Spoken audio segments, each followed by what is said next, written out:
नमस्कार दोस्तों, नमस्कार और प्रणाम। बहुत सॉरी के साथ, दुख के साथ कह रहा हूँ कि काफ़ी समय के बाद आपसे मिल रहा हूँ, क्योंकि मेरी फैमिली में कुछ ऐसा हादसा हो गया था जो कि बहुत ही ख़राब था। खैर, उस डिटेल पे मैं नहीं जाऊँगा क्या हुआ था। और मैं दिल्ली में काफ़ी टाइम था भी नहीं, अभी कुछ दिन पहले मैं दिल्ली आया हूँ। चलिए हम आज की बात शुरू करते हैं, आज की टॉक शुरू करते हैं। तारीख थी 29 दिसंबर 1972, मतलब 29 दिसंबर 1972, जब अमेरिका के लोग क्रिसमस के सेलिब्रेशन में डूबे हुए थे और नए साल का वेलकम करने वाले थे, तभी एक वहाँ हादसा हो जाता है। एक एयरलाइन थी, ईस्टर्न एयरलाइन, उसकी एक जो फ़्लाइट थी जो एन रूटेड थी न्यूयॉर्क से और जिसे मायामी में लैंड होना था, वो क्रैश हो जाता है। और उस क्रैश में 163 टोटल लोग उसमें थे, उसमें 101 लोग, मतलब 101 लोगों की डेथ हो जाती है। सोचिए, 163 में टोटल लोग थे, 101 लोगों की मौत हो जाती है। ठीक है, उसके बाद क्रैश, जैसे हर फ्लाइट क्रैश होता है, प्लेन क्रैश होता है, तो उसका प्रोसीजर इन्वेस्टिगेशंस होता है। फिर बातें आगे बढ़ती, भाई क्यों हुआ, क्या हुआ, पायलट एरर था या कोई मैकेनिकल फेलियर था या कोई और रीज़न था या किसी ने बम से तो नहीं उड़ा दिया। ये सारी बातें होती है, तो इन्वेस्टिगेशन होती है। इन्वेस्टिगेशन चल ही रही थी, तो उस बीच एक थ्योरी आ गई। और ये कोई ऐसा इन्वेस्टिगेशन नहीं है कि एक सप्ताह में क्लियर कर दें ये, या 10 दिन में क्लियर कर दे। तब की टेक्नोलॉजी 1972 की आज की टेक्नोलॉजी से बहुत ज़्यादा पुरानी है। आप सोचिए, मैं 52 ईयर्स, 52 साल पहले की बात कर रहा हूँ। उनको भी साल डेढ़ साल तक लग जाते थे NTSB को, नेशनल ट्रांसपोर्टेशन सेफ्टी बोर्ड, जो अमेरिका में एजेंसी है क्रैशेस का इन्वेस्टिगेशन करने वाला। ठीक है, उसके बाद एक बड़ी अजीब सी, डरावनी सी स्टोरी आई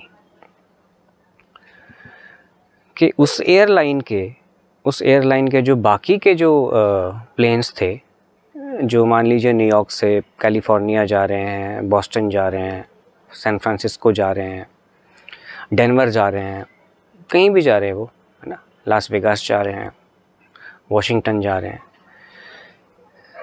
तो ये एक बात आ गई कि बात एक हवा में, आप हवा में कह लो, या एक बात बहुत चर्चित हो गई कि उस एयरलाइन में जो भी ट्रैवल करता है उसको घोस्ट साइटिंग होती है, मतलब उसको भूत प्रेत दिखते हैं।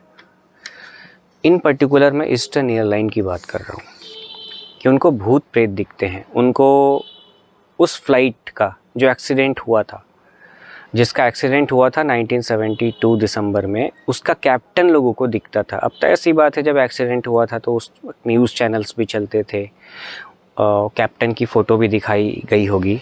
इनफैक्ट वो कैप्टन तो नहीं थे, फ़्लाइट इंजीनियर थे। ठीक है, एक नाम आया था इसमें कि फ़्लाइट इंजीनियर की कुछ इसमें गड़बड़ी थी, जिसके कारण ये क्रैश हुआ था। उसके बाद एक ये बात आ गई, कुछ पैरानॉर्मल एक्सपर्ट्स भी आए US के, उस ज़माने के। उन्होंने ये स्टोरी बताई कि एयरलाइन ने क्या किया है कि जो प्लेन क्रैश हुआ था, उसके जो कुछ पार्ट्स बचे थे सही सलामत, उसको अपने दूसरे प्लेन्स में उसको फिट कर दिया है, ताकि इनका कॉस्ट थोड़ा बचे।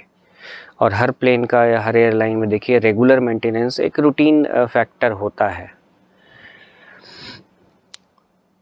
उस एयरलाइन को लॉसेस होने लगे, क्योंकि ये बात आग की तरफ फैल गई थी कि उस एयरलाइन से जो भी ट्रैवल करता है उसको भूत प्रेत दिखता है। खास करके कुछ नोटेबल लोग जो मरे थे, नोटेबल मतलब जिनको लोग जानते थे, और पायलट, को पायलट एंड फ्लाइट इंजीनियर, उनको उनकी आत्मा दिखती है जब भी कोई लोग ईस्टर्न एयरलाइन से ट्रैवल करते हैं। ये स्टोरी चलती रही, बहुत वायरल हुई। उसके बाद एयरलाइन के स्टाफ जो थे ग्राउंड में, उन लोगों ने भी इस पे बातचीत करना शुरू कर दिया।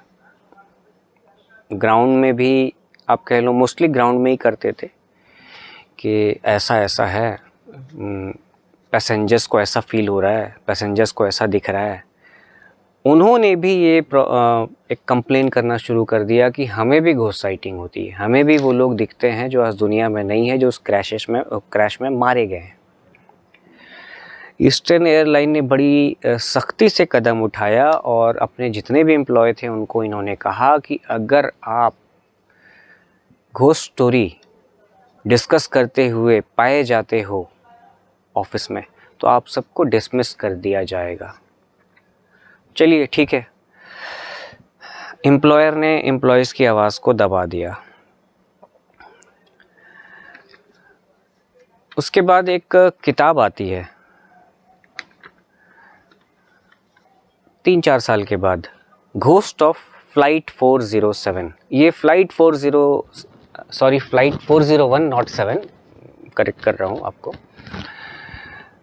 अपने आप को करेक्ट कर रहा हूँ। ये फ्लाइट 401 के ऊपर एक बुक लिखी गई, जो वो बुक सुपर डुपर हिट हो गई यूएस में और यूरोप के कुछ पार्ट में। लोगों ने दिल खोल के किताब को ख़रीदा और ये स्टोरी हर जगह तक ये फैल गई है, फ्लाइट 401 की मिस्ट्री वाली, भूत वाली। और उसमें भी यही बातें थी कि प्लेन क्रैश हुआ था, इतने लोग मरे, फिर उसके पार्ट्स को एयरलाइन ने यूज़ कर दिया अपने जो उसके फ़िलहाल जो चल रहे हैं प्लेन्स उसमें, इसलिए जो भी उस एयरलाइन से ट्रैवल करता है तो लोगों को भूत प्रेत दिखाई देता है, खास के उन लोगों का जो विक्टिम थे फ्लाइट 401 के। एयरलाइन ने क्या किया कि जो बुक के ऑथर थे उनके ऊपर उन्होंने केस डाला यूएस के कोर्ट में। कोर्ट ने इसको डिनाई कर दिया हियरिंग करने से कि भाई ये तो बुक है, ये किताब लिखी गई है और इसमें इसने कहीं ने भी ये नहीं लिखा है कि बेस्ड ऑन रियल इंसिडेंट, तो ये तो एंटरटेनमेंट के लिए है। उन्होंने ये भी कहा कि ईस्टर्न एयरलाइन का नाम इन्होंने यूज़ किया है, तो जजेस ने बोला कि नाम यूज़ किया है, इसमें हम कुछ नहीं कर सकते। एनीवे जो भी था, जुडिशरी ने डाउन कर दिया एयरलाइन को, बोला नहीं हम नहीं सुनेंगे आपकी बात। इसका फ़ायदा उठा करके एक टीवी शो भी वहाँ बन गया, टीवी के लिए जो मूवीज़ बनती है वो भी बन गया यूएस में। इस बात ने और भी आग पकड़ लिया कि हाँ भैया ऐसा कुछ है। और सोचिए 5-6 साल के गैप में इतने लोग बिलीव करने लगे इस तथ्य पे कि हाँ ईस्टर्न एयरलाइन से जो भी ट्रैवल करता है उसको भूत प्रेत दिखते हैं। ठीक है, उसके बाद आप सबको पता होगा एड लॉरेन के बारे में, जो बहुत बड़े अमेरिका के पैरानॉर्मल रिसर्चर रहे हैं अपने समय के। उनका अपना एक अकल्ट म्यूज़ियम भी है जहाँ पे वो हॉन्टेड ऑब्जेक्ट को कलेक्ट करके रखते हैं। बहुत सारी गुड़ियाँ मिलेगी, कुछ बुक्स मिलेंगे अलग अलग अमेरिका के या दुनिया के अलग अलग पार्ट से। तो उन्होंने अपने म्यूज़ियम में भी एक छोटा सा, उस जो प्लेन क्रैश हुआ था उसका व्रेकेज था, जो उसका मलबा था, डेब्रिस था, उसका कोई छोटा सा पार्ट अपने म्यूज़ियम में रखा हुआ था। अब वो बहुत ही जाने माने थे उस वक्त, लोगों ने और भी ट्रस्ट करना शुरू कर दिया। बट एक राइटर थे, उनको लगा वो थोड़ा ना अलग, मेन स्ट्रीम से अलग चलना चाहते, तो उन्होंने कहा कि यार इस स्टोरी में जान तो है लेकिन इसको कैसे माना जाए सही। उन्होंने क्या किया कि अपने इन्फ्लुएंस को यूज़ करके ईस्टर्न एयरलाइन के उस समय के जो पायलट थे और जो पहले रह चुके हैं, रिटायर्ड थे, उनसे कांटेक्ट कर लिया। कांटेक्ट करने के बाद पूछा कि ये वाली स्टोरी जो है क्या सही है ईस्टर्न एयरलाइन की, कि जो भी है आपके एयरलाइन से खास के उस रूट पे ट्रेवल करता है उसको भूत प्रेत दिखते हैं, और उन लोगों की जिनकी मौत हो चुकी थी उस क्रैश में। तो उन्होंने, उस पायलट ने ये बोला कि देखिए ये स्टोरी कहाँ से आई है। 1973 या 74 में, जस्ट उसके 1 या 2 साल के बाद एक फ़्लाइट जो है ईस्टर्न एयरलाइन की, उसको लैंडिंग का कुछ इशू आ गया था। आपने सुना होगा इंडिया में भी कि दिल्ली से फ़्लाइट बेंगलोर जा रही है, उसकी इमरजेंसी लैंडिंग करानी पड़ गई भोपाल में या अहमदाबाद में या मुंबई में। ये एक होता है, कुछ भी अगर मैकेनिकल फ़ॉल्ट हो, टेक्निकल फ़ॉल्ट हो, या फ़्लाइट में किसी की तबीयत बहुत ज़्यादा ख़राब हो जाए, तो उसकी जान बचाने के लिए एयरलाइन ये करती है कि नियरेस्ट एयरपोर्ट में प्लेन को लैंड कराती है। तो इमरजेंसी लैंडिंग थी और लैंडिंग गियर में कुछ प्रॉब्लम था, लैंडिंग गियर खुल नहीं रहा था। किसी तरीके से किस्मत अच्छी थी उस पायलट की कि वो प्लेन सही सलामत लैंड कर गया। और जब लैंड कर गया, उनको तो ये लगा होगा कि आज तो हम गए, लेकिन जब सब कुछ सही हो गया, तो जब वो जा रहे थे, तो जब अपने लॉन्ज में पहुंचे वो, उन्होंने मजाक से नाम ले लिया डॉन रेपो, कि मुझे तो लगा कि डॉन रेपो की आत्मा आ गई है हमारे प्लेन में। मजाक से बोला था ये बात। डॉन रेपो कौन थे? वही फ़्लाइट इंजीनियर जिनको एक तरीके से माना गया था कि इनका कुछ गड़बड़ इनपुट था, जिसके कारण ईस्टर्न एयरलाइन का जो फ़्लाइट है 401 वो क्रैश किया। फिर ये बातें लोगों तक पहुंचनी शुरू हुई कि नहीं, ऐसा नहीं था, है ना, ये एक महज स्टोरी है। और इस तरह के बहुत सारी स्टोरीज़ हैं पूरी दुनिया में। देखो, आप मानो या ना मानो कि अफवाह जो है बहुत तेज़ी से फैलता है, बहुत तेज़ी से, और जो ट्रुथ होता है वो अपनी पकड़ उतनी नहीं बना पाता है समाज के बीच में या ऑडियंस के बीच में। फॉर एग्ज़ाम्पल, हमारे इंडिया में भी भानगढ़ को ले लो, तो भानगढ़ का जो अफवाह है, अफवाह के कारण वो जगह जो है आज डरते हैं लोग। बेगुनकुदर अफवाह है। मैं तो कर चुका हूँ इन्वेस्टिगेशन वहाँ पे, काफ़ी टाइम रहा भी हूँ, लोकल से भी बात किया, बोला नहीं है कुछ। भानगढ़ में भी मैं 2 बार गया हूँ। पहली बार गौरव के साथ गया था, दूसरी बार भी गौरव के साथ ही गया था, बट उस वक्त का यूट्यूब वगैरह का ट्रेंड नहीं था, तो हम उतनी वीडियो करते नहीं थे। हम इन्वेस्टिगेशन की छोटी छोटी वीडियो करते थे, 2 मिनट 3 मिनट 4 मिनट। जैसे आज आप देखते होंगे कि पहले लाइट से दिखाया जाता है जगह को, फिर बंदा कुछ बोलता है जो क्रिएटर है, फिर वहाँ की स्टोरी सुनाता है, फिर फर्दर वो। तो हम तो देखो प्योर इन्वेस्टिगेशन करते थे, हम लाइक टूर गाइड की तरह दिखाते नहीं थे। तो हमारा भी कोई इंटरेस्ट नहीं था, उस फुटेज को हम रखा, गौरव ने भी कुछ दिन रखा, उनको लगा यूज़फुल नहीं है, हटा दिया। मेरे पास भी कुछ थे, हटा दिया। कुछ फ़ोटोज़ वगैरह पड़ी हुई भानगढ़ की, वो शायद लोगों ने देखा होगा। बेगुनकुदार का भी देख लो, ऐसा है कि जो स्टैब्लिश्ड जाने माने यूट्यूबर हैं बोलते हैं ऑफिशियली हॉन्टेड है। ऑफिशियली मतलब आधिकारिक मतलब कि जिसको गवर्नमेंट ने कह दिया है कि हाँ भाई ये जगह हॉन्टेड है। क्यों? ये दिल्ली सरकार के पेपर में आ गया है, उनके डॉक्यूमेंट में आ गया कि हाँ ये फला जगह जो है हॉन्टेड है ऑफिशियली। लेकिन देखिए, हाँ, रोस्ट करने वाले उनको रोस्ट भी कर देते हैं। इस तरह के शब्दों का देखिए, इस शब्दों के ताने बाने से बचिए। अगर आपको लगता है कि कोई बहुत फ्रीक्वेंट वीडियो कर रहा है, और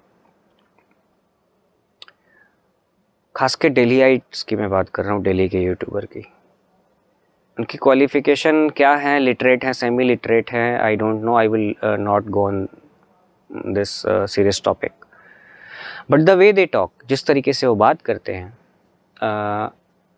जो हिंदी बेल्ट के लोग हैं, हम लोग इम्प्रेस हो जाते हैं। और अब यकीन मानिए, आप करोल बाग भी आओगे, आप जब किसी मार्केट में जाओगे, एक जो ठेले वाला होता है वो टॉवेल भी बेच रहा होता है, बिल्कुल उसी टोन में बात करता है। आपको लगेगा यार कितनी अच्छी बातें कर रहा है ये, कितना हाईफाई लैंग्वेज है इसका। हाँ, उसको भी आप अंडर एस्टिमेट मत कीजिए। करोल बाग में एक ठेले वाला या रेडी वाला भी जो है, रोज़ के 10-15 हज़ार तो कमा ही लेता है वो, मिनिमम मैं बता रहा हूँ। एनीवे, तो मेरा ये कहने का मतलब था कि अफवाह बहुत तेज़ी से फैलती है। हाँ, ऐसे जगह हॉन्टेड हो सकते हैं जहाँ पे वो फ्लाइट क्रैश हुआ था और जिस सर्कमस्टेंसेस में लोग मरे होंगे, एक इमीडिएट उसको कहते हैं कि ट्रॉमा। चांसेस है कि जो उनकी एनर्जी वहाँ ट्रैप्ड हो। मुझे इसकी जानकारी नहीं वहाँ पे किसी ने इन्वेस्टिगेशन किया है या नहीं किया है। लेकिन ये वाली जो स्टोरी थी ना, ये वाली स्टोरी अजीब थी कि उसके सारे एयरलाइन के सारे फ्लाइट में ही वो चीज़ हो रहा है, लोगों को भूत प्रेत दिख रहे हैं। तो ये तो पता मुझे भी नहीं था। कुछ लोग पूछते हैं मुझसे, इंस्टाग्राम पे मैसेज करके पूछते हैं, कभी फेसबुक पे पूछते हैं कि सर इसके बारे बताओ, इसके बारे बताओ। थोड़ा मैंने जांच पड़ताल किया, मैंने NTSB का रिपोर्ट भी पढ़ा था, तो किस लिए वो क्रैश हुआ था ये भी है। खैर वो बड़ा टेक्निकल हो जाएगा, क्यों क्रैश हुआ था, किस लिए हुआ था। हमारे इंडिया में ऐसी काफ़ी जगह है जहाँ पे इस तरह की चीज़ें हुई हैं और वो अभी तक इन्वेस्टिगेटेड नहीं है, या किया भी है तो शायद उनको नाम नहीं मिला। बेंगलोर में इंडियन एयरलाइंस का एक फ़्लाइट क्रैश हुआ था, एयरबस 320, शायद 1990 की बात है। उसमें काफ़ी सारे लोग मरे थे। उस एरिया के आसपास के जो कुछ लोकल लोग हैं, काफ़ी टाइम तक उनको लगता था कि चीखने चिल्लाने की रात को आवाज़ आ रही, बट ऐसा जब निकलते थे तो लगता था ऐसा कुछ है नहीं, उनको एहसास होता था। हमारे एक इन्वेस्टिगेटर है राहुल, डॉक्टर राहुल करके, बेंगलोर के। उन्होंने अपनी टीम के साथ, बेंगलोर की टीम के साथ वहाँ इन्वेस्टिगेट किया था और उनको कुछ एविडेंसेस मिले थे हल्के फुल्के कि यहाँ कोई एनर्जी है। तो ऐसी बहुत सारी जगह है, आपको मिल जाएगी। लेकिन होता क्या है कि अगर एयरपोर्ट पे कुछ क्रैश हो रहा है, वहाँ आप नहीं कर सकते वीडियोग्राफी या इन्वेस्टिगेशन, आप कर ही नहीं सकते। हाँ, कोई वीरान सी जगह है जैसे चरखी दादरी, जहाँ पे 2 प्लेन टकराए थे। अभी तक कहा जाता है कि इंडियन स्काईज में सबसे डेडली क्रैश है वो। इनफैक्ट उसमें इंडिया का तो कोई भी एयरलाइन इन्वॉल्व नहीं था, एक सऊदी एयरलाइन था और कज़ाक एयरवेज था। वो दोनों आपस में टकरा गए थे और लगभग 550-600 लोगों की मौत हो गई थी, कोई नहीं बचा था। वहाँ अगर कोई जाता है, वहाँ कुछ मिल सकता है। लेकिन इस बात को भी काफ़ी टाइम हो गया, बहुत समय हो गया इस बात को। अब वहाँ वो जगह है या नहीं है, पहले तो खेत था, अब क्या घर बन गया क्या, ये तो किसी को पता नहीं है। और रही बात वीडियोस की, कि देखिए आपको तो पता ही है, मैंने बता रखा है पहले की वीडियो में कि मैं रेगुलर वीडियो क्यों नहीं कर पाता हूँ। अभी नेक्स्ट वीडियो जो मेरी आएगी, मैं एक पैरानॉर्मल क्वेश्चन आंसर पे करूँगा। इसमें आप दिल खोल के अपने सवाल पूछिएगा। अगर किसी को लगता है कि उसको कोई प्रॉब्लम है रिलेटेड टू पैरानॉर्मल, या किसी को लगता है कि वो कुछ जानना चाहता है पैरा के बारे में, क्वेश्चन देखिए वैलिड हो। ऐसा क्वेश्चन मत पूछिएगा कि फला यूट्यूबर है, उसने यहाँ ऐसा किया, सर आपकी क्या राय है। मैं किसी के बारे कोई राय नहीं दूंगा। ऐसे आप पूछोगे तो मैं हिंट में सब कुछ आपको बता देता हूँ, आप समझदार हो, समझ जाओगे। और एक ब्रेकिंग भी है एक टॉपिक, उसको भी डिस्क्लोज़ नहीं करूँगा मैं, जिसके कारण मुझे एक यूट्यूब में काफ़ी नाम मिला था। क्या उसकी मौत सच में मर्डर से हुई थी? नाम नहीं ले रहा हूँ। ये बात मैंने 2020 में कही थी, कॉन्फिडेंटली कही थी। और 1 साल बाद जिस डॉक्टर ने उसका पोस्टमार्टम किया था, खुल के कह रहा है कि उसका मर्डर किया गया था। क्या आप चाहते हैं इसके ऊपर एक और इन्वेस्टिगेशन हो? पैरा इन्वेस्टिगेशन, डिस्कशन नहीं, टॉक नहीं, नाइट टॉक नहीं, एक पैरा इन्वेस्टिगेशन। और उसमें क्या आता है, नहीं आता है, क्या आप चाहते हैं कि उसको मैं रखूं? और ये भी है कि उसके बाद डिस्कशन भी होगी, हेल्दी डिस्कशन। तो आज इस वीडियो को यहीं समाप्त करते हैं। आप सब अपना बहुत ख्याल रखिएगा और शुभ रात्रि। आप सब सेफ रहें।